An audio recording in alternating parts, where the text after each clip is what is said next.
እግዚአብሔር አምላክ ስለሰጠኝ ከእናንተ ጋር ሕያው የሆነውን የእግዚአብሔርን ቃል እንዲከፋፍል እድል ስለጋርክ ያመሰግናል።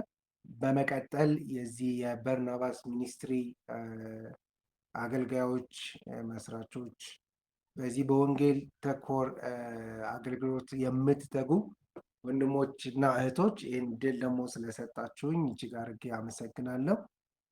እንደገና በዚህ ስትሪም ውስጥ የእግዚአብሔርን ቃል በትጋት ለመስማት ጊዜያችሁንም ስራችሁንም መስዋዕት አድርጋችሁ የተገኛችሁ ቅዱሳን በጌታ በኢየሱስ ክርስቶስ ስም ሰላም እላችኋለሁ። ክብር ለኢየሱስ ይሁን። ለማረጋገጫ ያክል ድምፄ ይሰማል አይደል? በደንብ ይሰማል። መጋቢ ተባረክልን። እግዚአብሔር የተባረከ ይሁን። እንግዲህ ያው ለመነሻ ያክል ያው የሐዋርያው ጳውሎስ መልእክት ወደ ተሰሎንቄ ሰዎች የመጀመሪያው መጽሐፍ ምዕራፍ 1 ቁጥር 5 ዛሬ ለመነጋገር ያሰብነው ያው ለዚህ ሀሳብ መነሻ የሆንን ዘንድ ወይም ርዕስ የሆንን ዘንድ የወንጌል ኃይል ወንጌል ሲመጣ በሰው ሕይወት ውስጥ ስለሚከናወነው ስለሚሆነው ነገር ወንጌል ራሱ ምን ማለት እንደሆነ ትንሽ ለመነጋገር እንሞክራለን። እግዚአብሔር አምላክ ይረዳናል። የሚያብራራ፣ የሚገልጥ፣ የሚያሳይ፣ የሚመራ መንፈስ ቅዱስ በመካከላችን ስላለ ክብር ለጌታ ይሁን። ስለተጸለየ አሜን ብዬ ተቀብዬ አልፋለሁ። ስለዚህ የበለጠ እንዲብራራልን የተሰሎንቄ መጽሐፍ ምዕራፍ 1 ቁጥር 2 ጀምሮ 9 ቁጥር ስለሆነ እንቀጥላለን። ላንብበውና ከዛ በኋላ መንፈስ ቅዱስ ወደሚመራን ሀሳብ ደግሞ እንሄዳለን። በጌታ በኢየሱስ ክርስቶስ ስም አነበዋለሁ። በጸሎታችን ጊዜ ስለ እናንተ ስናሳስብ የእምነታችሁን ስራ የፍቅራችሁንም ድካም በጌታችን በኢየሱስ ክርስቶስ ያለውን የተስፋችሁን መጽናት በአምላካችን በአባታችን ፊት ሳናቋረጥ እያሰብን እግዚአብሔርን ሁል ጊዜ በሁላችሁ ምክንያት እናመሰግናለን። በእግዚአብሔር የምትወደዱ ወንድሞች ሆይ እንደተመረጣችሁ አውቀናልና ወንጌላችን፣ ዋናው ሀሳብ እዚህ ጋር ነው ያለው።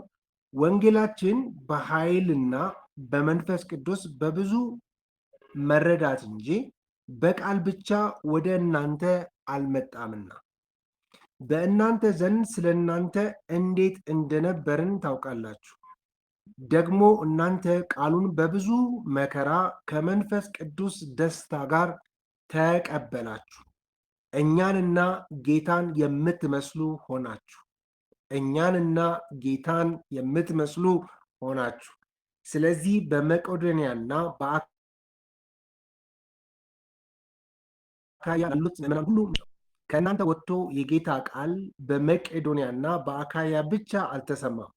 ነገር ግን ምንም እንድንናገር እስከማያስፈልግ ድረስ በእግዚአብሔር ዘንድ የሚሆን እምነታችሁ በሁሉ ስፍራ ተወርቷል። እነርሱ ራሳቸው ወደ እናንተ መግባታችን እንዴት እንደነበረ ስለ እኛ ይናገራሉና ለሕያውና ለእውነተኛ አምላክ ታገለግሉ ዘንድ ከሙታንም ያስነሳውን ልጁንም እርሱንም ኢየሱስን ከሚመጣው ቁጣ የሚያድነንን ከሰማይ ትጠብቁ ዘንድ ከጣዖቶች ወደ እግዚአብሔር እንዴት ዘወር እንዳላችሁ ይናገራሉ ይላል። ክብር ለኢየሱስ ይሁን። ምናልባት የበለጠ ይህ ቃል እንዲገባንና ጀነራል የሆነ ሀሳብ እንድናውቅ ሐዋርያው ጳውሎስ ከጻፋቸው 13 መጽሐፎች ውስጥ በደብዳቤ መልኩ የተጻፈ መጽሐፍ ነው። ምናልባት መጽሐፍ ቅዱስ አዋቂዎች እንደሚናገሩት በ50 ኤዲ አካባቢ እንደተጻፈ ይናገራል። ጸሐፊውም ጳውሎስ እንደሆነ ይናገራል። ዋናው ኪ ሀሳቡ ምንድን ነው? እነዚህ በወንጌል ያመኑ የተሰሎንቄ ሰዎች ባሳዩት የህይወት ለውጥ ምክንያት የምስጋና ደብዳቤ ነበረ የሚጽፍላቸው።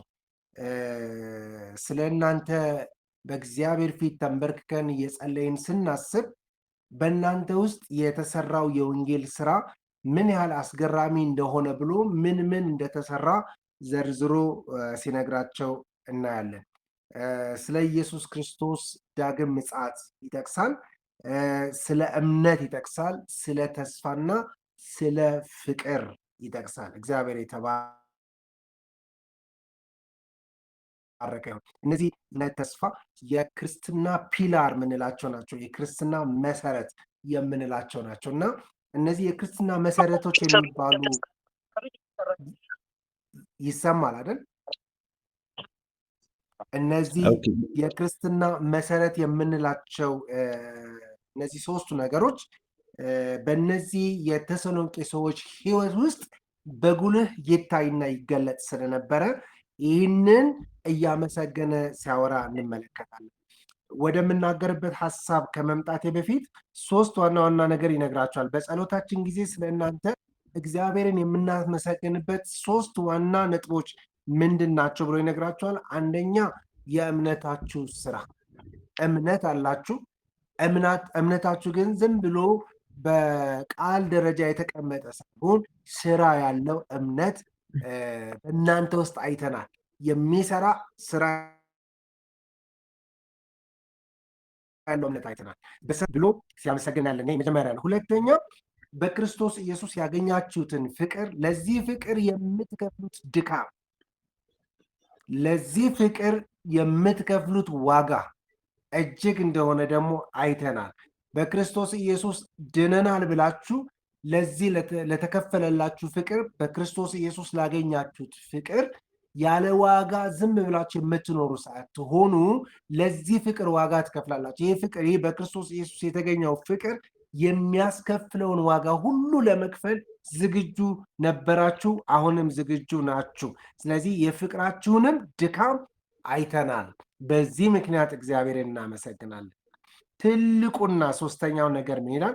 በጌታችን በኢየሱስ ክርስቶስ ያለውን የተስፋችሁን መጽናት። ሃሌሉያ! ኢየሱስ ክርስቶስ ይመጣል፣ ይወስደናል፣ ከእርሱ ጋር አብረን እንኖራለን። በሰማይ ለቀረልን ርስት በቃ ሐሴት በሞላበትና በማይነገር ደስታ እየጠበቅን በብዙ መከራ እንኳን ብናልፍ በደስታ ጸንተን ቆመን ይህንን ተስፋ እንጠብቃለን እያላችሁ ሁል ጊዜ ይህንን የተስፋችሁን መጽናት አሳይታችኋል ይላል።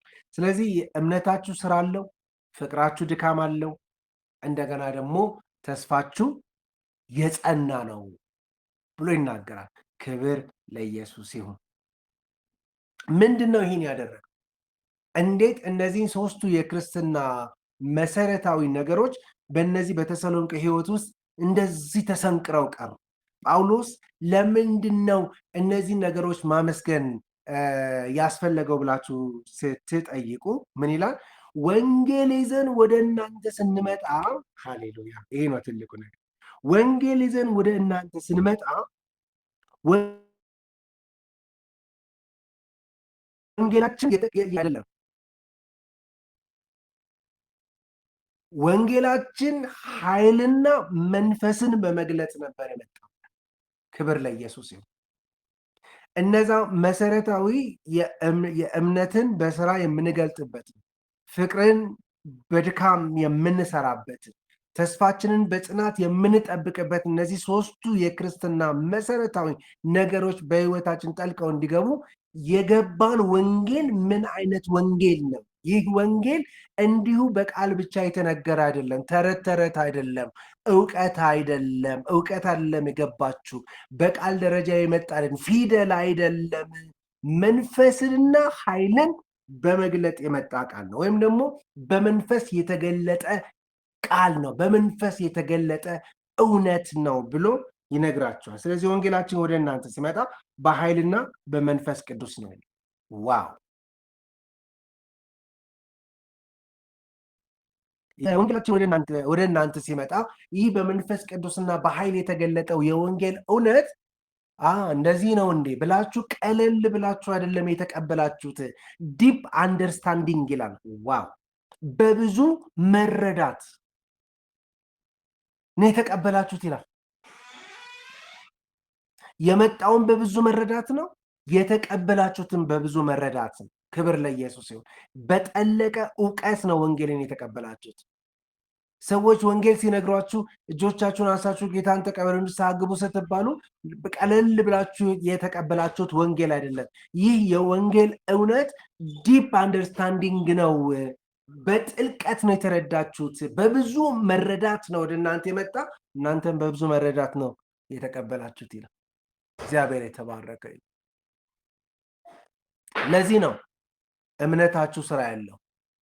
ለዚህ ነው ለዚህ በክርስቶስ ኢየሱስ ላገኛችሁት ፍቅር ዋጋን የምትከፍሉ የምትደክሙ። ለዚህ ነው ኢየሱስ ክርስቶስ ተመልሶ ይመጣል መጥቶ ይወስደኛል የሚለውን ትልቁ የእምነታችሁን ተስፋ በጽናት የምትጠብቁ። ምክንያቱም ወንጌል የተቀበላችሁበት መንገድ ማተር ያደርጋል ብሎ በብዙ መረዳት እንደተቀበሉ ይነግራቸዋል ማለት ነው። ክብር ለኢየሱስ።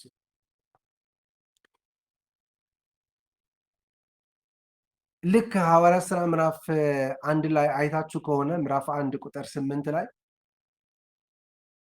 ለ50 ቀናት ከጸለዩ በኋላ እንደዚህ ይላቸዋል። ከመጸለያቸው በፊት እንደዚህ ይላቸዋል፣ መንፈስ ቅዱስ ወደ እናንተ ይመጣል።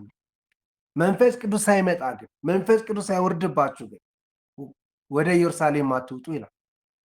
ለምንድን ነው ወደ ኢየሩሳሌም መንፈስ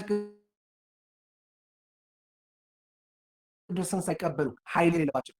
ምክንያቱም ኢየሩሳሌም መልካም የምስራች ይዘው የመጡትን ከእግዚአብሔር መልእክት ተቀብለው የመጡትን ብዙ ነቢያትን ብዙ መልእክተኞችን የገደለች ራሱም ኢየሱስ ክርስቶስን እንኳን ያልተቀበለች መጽሐፍ ቅዱስ ሲናገር ወደ ገዛ ወገኖቹ መጣ፣ የገዛ ወገኖቹ ግን አልተቀበሉትም ይላል። ለተቀበሉት ምን ብለው ለተቀበሉት? አንተ የሕያው የእግዚአብሔር ልጅ ነህ ብለው ለተቀበሉት፣ ወንጌልን በብዙ በጥልቅ መረዳት ለተቀበሉት ለነርሱ የእግዚአብሔር ልጆች እንዲሆኑ ስልጣን እስኪሰጣቸው ድረስ የሚያደርስ ያ የወንጌል መረዳት፣ ያ የወንጌል መገለጥ። ሳትቀበሉ ኢየሩሳሌም አትውጡ፣ ካልሆነ እናንተም ትከስራላችሁ፣ ወንጌሉም ታከስራላችሁ። ታስታውሳላችሁ በሐዋርያት ሥራ ላይ ምዕራፍ 1 ላይ የወረደ ምዕራፍ 2 በተቀመጡበት ስፍራ የወረደው ያ የእግዚአብሔር መንፈስ የተቀመጡበት ቤት እስኪናወጥ ድረስ የወረደው ያ የወንጌል ጉልበት 11ዱ ከጴጥሮስ ጋር ቆመው 3000 ከዛም በላይ ለሚሆኑ ሰዎች ወንጌልን የሰበኩና በዛው ዕለት 3000 ሰው ዳነ ተብሎ እስኪጻፍ ድረስ የተገለጠው ያ የወንጌል እውነት። ወንጌል በኃይል የሚሰራ ነው። ወንጌል ቃል ብቻ አይደለም። ወንጌል ቸርች የምንጫወትበት አይደለም። ወንጌል ሃሌሉያ ብዙዎችን ከዚህ ከጠማማው ትውልድ ለመዳን ምን እናድርግ ብሎ ጥያቄ እንዲጠይቁ የሚያደርግ የእግዚአብሔር ኃይል በውስጡ አለ። ክብር ለኢየሱስ ይሁን።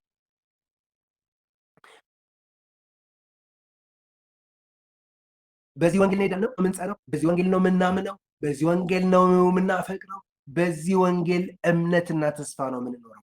ክብር ለኢየሱስ ይሁን። ይህ ወንጌል ወደ እናንተ በመጣ ጊዜ እንዴት ተቀበላችሁት ብዬ ብጠይቃችሁ እናንተ በዚህ ስትሪም እየሰማችሁኝ ያላችሁ ወንድምና እህቶች ወንጌል ለእናንተ ምንድን ነው? ክርስቶስ ለእናንተ ምንድን ነው? ኢየሱስ ጌታ ነው ተብላችሁ ስትሰበኩ ኢየሱስ ጌታ ነው የሚለው ቃል እናንተ ውስጥ ገብቶ በመንፈስ ቅዱስ መገለጥና ኃይል በብዙ መረዳትና በብዙ አንደርስታንዲንግ ወደ ውስጣችሁ ገብቶ እናንተን የሚያዩ ሰዎች ከእናንተ የሚወጣ ቃል ሰዎች ስለ እናንተ ምን ይላሉ?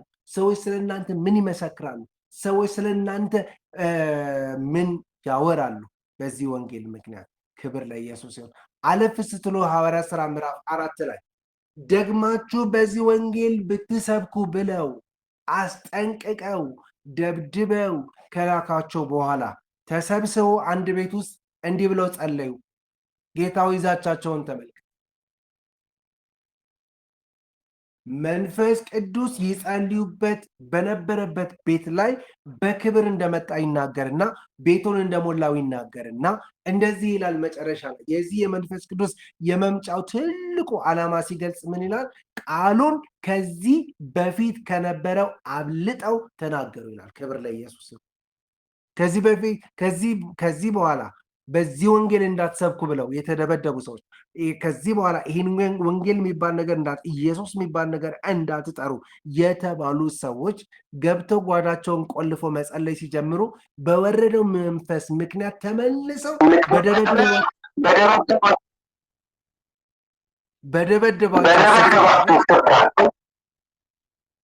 በደበደባቸው ቃሉን አጥብቀው መናገር ጀመሩ። ክብር ለኢየሱስ። ስለዚህ ምንድነው ወንጌል በኃይልና በብዙ መረዳት ከሆነ ወንጌል ሲመጣ በኃይልና በመንፈስ ቅዱስ በብዙ መረዳት ከሆነ ይህ ወንጌል ከመጣ በኋላ ምንድን ነው የሚያደርገው? ወረድ ብላችሁ ብታነቡ ቀጥታ የሚናገረው ምንድን ነው? ይህ ቃል ወደ እናንተ ሲመጣ የነበራችሁበት ህይወት ቀላል ህይወት አልነበረም። ባይ ዘ ወይ የተሰሎንቄ ሰዎች በሁለት ህይወት መክፈል እንችላለን። አንደኛ አይሁዳውያን ናቸው ብዙዎቹ፣ ሌሎቹ ደግሞ ከጣዖት የመጡ ናቸው። በከተማዋ ውስጥ ጣዖት ይመለክ ስለነበረ ከተማዋ በጣዖት ትታወቅ ስለነበረ ግማሹ ከጣዖት አምልኮ የመጣ ነው፣ ግማሹ ደግሞ ከጂውሽ ሃይማኖት ስርዓት የመጣ ነው። ሁለቱም ከባድ የሆኑ ስርዓቶች ናቸው። ሉክ ከጣዖታት ወደ እግዚአብሔር መምጣትም ከሆነ ስርዓት ከሆነ ሃይማኖት ከሆነ ወንጌልን ያሳልመጣ ተመሳሳይ አይነት ትግል ነው ያለው። ይህ ወንጌል ወደ እናንተ ሲመጣ ቃሉን በብዙ መከራ ተቀበላችሁ፣ ቃሉን ከመንፈስ ቅዱስ ደስታ ጋር ተቀበላችሁት ብሎ ይናገራል። ክብር ለኢየሱስ ይሁን። ትንሽ በዚህ ጉዳይ መናገር እፈልጋለሁ። ጣዖት አምላኪውም ጌታ ያስፈልገዋል? አይ እኛ የራሳችን ትውፊት አለን፣ ስርዓት አለን፣ መንገድ አለን የሚሉትን ወንጌል ያስፈልጋቸዋል። ወደ ገላትያ መጽሐፍ ስትሄዱ የገላትያ መጽሐፍ የዳኑ አይሁዳውያን ወደ ክርስቶስ ከመጡ በኋላ ኮንግሪጌሽን ከተቀላቀሉ በኋላ የሚገርማችሁ ነገር ሲያዩት ቀለል አለባቸው። የወንጌል እንዴ ምንድነው ይሄ ነገር እኮ ስራ ያስፈልገዋል። ስለዚህ ማመን ብቻ በቂ አይደለም፣ ለምን መገረዝ አንጨምርበትም አሉ። እንዴ ጳውሎስ እኔ ወንጌል በፊታችሁ እንደተሰቀለ ሆኖ ተስሎ ነበረ። የክርስቶስ መስቀል በልባችሁ ላይ ተስሎ ነበረ። መረዳታችሁ በዚህ ልክ አስደናቂ ነበረ። አሁን ለዚህ ወንጌል እንዳትታዘዙ ማን አዚም አደረገባችኋል? ስለዚህ እነዚህ ስርዓትን የጨመሩባቸው አይ ወንጌል በጸጋ ብቻ አይደለም፣ ወንጌል ሌላ መገረዝ ያስፈልገዋል፣ ሌላ ስርዓት ያስፈልገዋል ብለው የሚሏቸው እነዚህ ሰዎች ከፈለጉ ይቁረጡት እንጂ ከዚህ በኋላ እኔ ከነገርኳችሁ ከሰበኩላችሁ ወንጌል የተለየ መልአክ እንኳን ቢሆን ከሰማይ የመጣ ቢሆን እንኳን የተረገመ ይሁን። ምን አይነት ወንጌል ነው? ስለዚህ እነዚህ የተሰሎንቄ ሰዎች ከጣዖትም ይምጡ ከተለያየ ህይወት ከሌለው ስርዓትም ይምጡ፣ ወንጌሉን ግን ሲቀበሉ እንዴት ተቀበሉት ይላል። ሃሌሉያ! በብዙ መከራ እና ምን ብቻ ሳይሆን መከራም ልንቀበል ተጠርተናል። ስለዚህ ከወንጌል ጋር አብረው ያለው መከራ ተቀብለውታል። ከወንጌል ጋር ያለው ከመንፈስ ቅዱስ ደስታ ጋር ምን አድርገውታል? ተቀብለውታል። ይሄ ብቻ አይደለም። ይህንን የወንጌል ኃይል ሲቀበሉ የሚገርማችሁ እነ ጳውሎስ በመካከላቸው ሆነው የኢየሱስ ክርስቶስ የህይወት መርህ የኢየሱስ ክርስቶስ የህይወት ምሳሌ ያሳያቸው ስለነበረ እነዚህ ሰዎች ኢሚዲየትሊ ህይወታቸው መቀየር ጀመረ። እነ ጳውሎስ የሚያመልኩትን ያመልካሉ፣ እነ ጳውሎስ የሚያወሩትን ያወራሉ፣ እነ ጳውሎስ የሚከተሉትን የህይወትና የጽድቅ ኑሮ ይከተላሉ። ስለዚህ ምን አሏቸው? እኛንና ጌታን የምትመስሉ ሆናቸው። ዋው! the ultimate goal of gospel is to like Jesus Christ። የወንጌል አልቲሜቱ ገንዘብ መሰብሰብ ነው። እያንዳንዱ ሰው ክርስቶስን ይመስል ዘንድ አሜን የተጠራ ነው። ለዚህ ነው ወንጌል የሆነ ጎጆ ቀልሰንለት የሆነ ጉባኤ ከፍተን በተለያየ ሳውንድ ሲስተም የምናደምቀው በተለያየ ዲኮሬሽን የምንገልጸው በተለያየ ስርዓት የምንገልጸው መልካም ሊሆኑ ይችላሉ ምናልባት። ነገር ግን ወንጌል the ultimate goal of ወንጌል is የወንጌል አልቲሜቱ ክርስቶስን መምሰል ነው። እነዚህ የተሰሎንቄ ሰዎች በዚህ በተገናኛቸው የወንጌል ኃይል ምክንያት ጌታን ይመስሉ ነበረ ይላል። ሃሌሉያ! እኛንና ጌታን የምትመስሉ ሆናችሁ። ይሄ የወንጌል ኃይል ጌታን እንድንመስል ነው። ይሄ የወንጌል ኃይል ሃሌሉያ በዙሪያችን ያለ ማህበረሰብ እንድንመስል ያለ በዙሪያችን ያለው ማህበረሰብ የምናከብረው የምንወደው ቢሆንም በእምናለሁ አሁን በዚህ ዘመን እንዳለው እንደተቀላቀለው ጴንጤ ነው እንዴ እንደሚባለው አይነት ማንነት እንድንይዝ የሚያደርግ አይደለም። የወንጌል ኃይል በብዙ ኃይልና በብዙ መገለጥ በብዙ መረዳት የተቀበልነው በብዙ ኃይል በብዙ መገለጥ በብዙ መረዳት የምንቀጥለው ነው። ክብር ለኢየሱስ ይሁን። ይሄ ብቻ አይደለም፣ ጌታንና እኛን የምትመስሉ ሆናችሁ ብቻ ሳይሆን ምሳሌም ሆናችሁ እንጂ በዙሪያ ላሉት ምን ለሚባሉ በመቄዶንያና በአካያ ላሉት ምዕመናን ሁሉ ምሳሌ ሆናችሁላቸው። እነዚህ በአካያና በመቄዶንያ አካባቢ የሚኖሩ ቅዱሳን ስለ እናንተ ሲሰሙ እናንተን ሲያዩ ክርስቶስን በእናንተ ውስጥ ስላዩ ትክክለኛ የህይወት መርህ እነዚህ የተሰሎንቄ ሰዎች የሚከተሉት ነው ብለው በእናንተ ምክንያት ይሄ የወንጌል ኃይል ወደኛ ሲመጣ እኛንና በዙሪያችን ያሉ ሰዎች በምሳሌነት በጨውነት በብርሃንነት እንድንገለጽ ያደርገናል። በዙሪያ ላሉ ሰዎች በአካያ ላሉ ሰዎች በአካያ ላሉ ምዕመናን ምሳሌ ሆናችሁላችሁ። ሉክ ከእናንተ ወጥቶ የጌታ ቃል ይላል። የጌታ ቃል ከእናንተ ወጥቶ ከአፋችሁ የሚወጣ ቃል በመቄዶንያና በአካያ ብቻ አልተሰማም። ሃሌሉያ! ቃላችሁ መንደር ላይ ብቻ አይደለም የቀረው። ክብር ለኢየሱስ ይሁን። ነገር ግን ምንም መናገር እስከማንችል ድረስ ሃሌሉያ በእግዚአብሔር ዘንድ የሚሆን እምነታችሁ በእግዚአብሔር ዘንድ ያለው እምነታችሁ የእምነታችሁ ስራ የፍቅራችሁ ድካም በተስፋችሁ ላይ ያለው መጽናት በሁሉ ስፍራ ተወርቷል። ክብር ለኢየሱስ ይሁን። አውርታችሁታል ሳይሆን ህይወታችሁ አፍ ነበረው፣ ህይወታችሁ እግር ነበረው፣ ህይወታችሁ ጤና ነበረው፣ ህይወታችሁ ሰላም ነበረው፣ ህይወታችሁ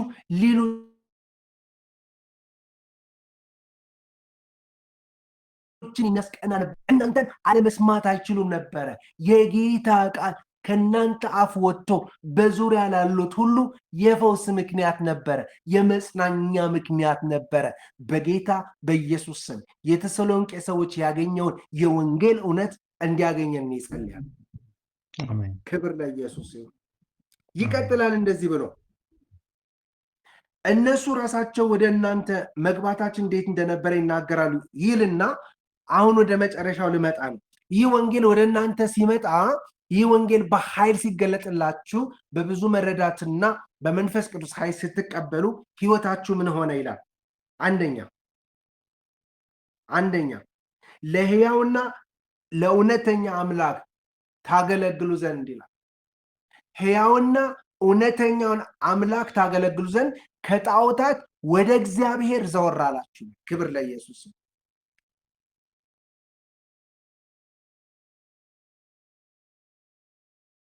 አያችሁ፣ በፊት ሕያው ያልነበረ ህይወት ነበራቸው። ይህንን ወንጌል ስትሰሙ፣ ይህንን ወንጌል ስትቀበሉ ግን ሕያውን አምላክ ተቀበላችሁት። ክብር ለኢየሱስ ይሁን። ኢየሱስ ክርስቶስ በጴጥሮስ መጽሐፍ ላይ ሃሌሉያ፣ ኢየሱስ ክርስቶስ ከሙታን በመነሳት ለሕያው ተስፋ፣ ለማይጠፋ እድፈት ለሌለበት ለማያልፍ ርስት እንደ ምሕረቱ ብዛት ዳግመኛ የወለደን የጌታችን የኢየሱስ ክርስቶስ አምላክና አባት ይባረክ። ይሄ ወንጌል ሕያው አምላክ ጋር እንድትገናኝ ያደርገዋል። ይሄ የወንጌል ኃይል ወደ ሕያውነት ያመጣል። ይሄ ወንጌል የሞተን ህይወት ይቀሰቅሳል። ይሄ የወንጌል ኃይል የወደቀን የተረሳን የሞተን ይቀሰቅሳል። ክብር ለኢየሱስ።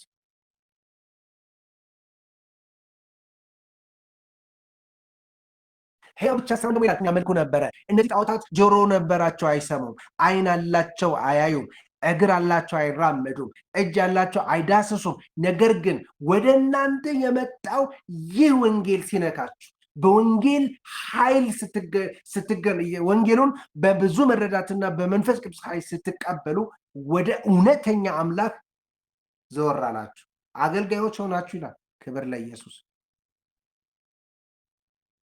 አያችሁት? የወንጌል ኃይል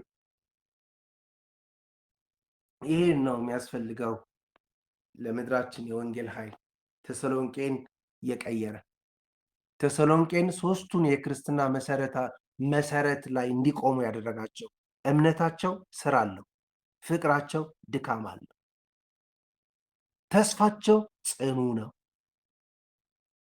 ለሚሰሟቸው ሁሉ መፍትሄ የሚሰጡ ናቸው።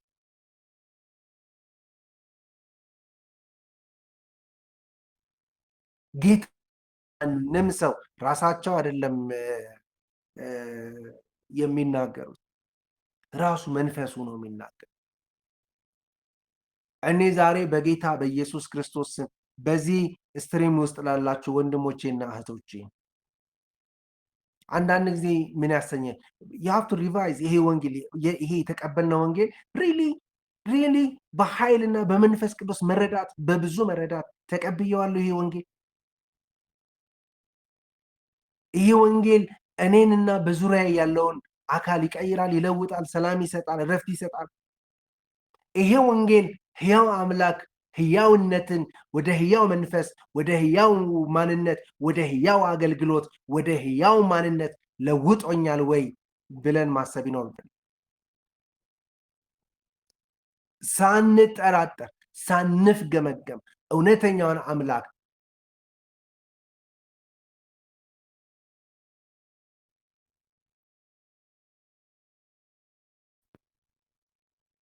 በጌታ በኢየሱስ ክርስቶስ ይሄ አቧራ እየከደነው የመጣው ይሄ የተለያየ ስያሜ እየተሰጠው አንገት ሊያስደፋን እየሞከረ ያለው የወንጌል እውነት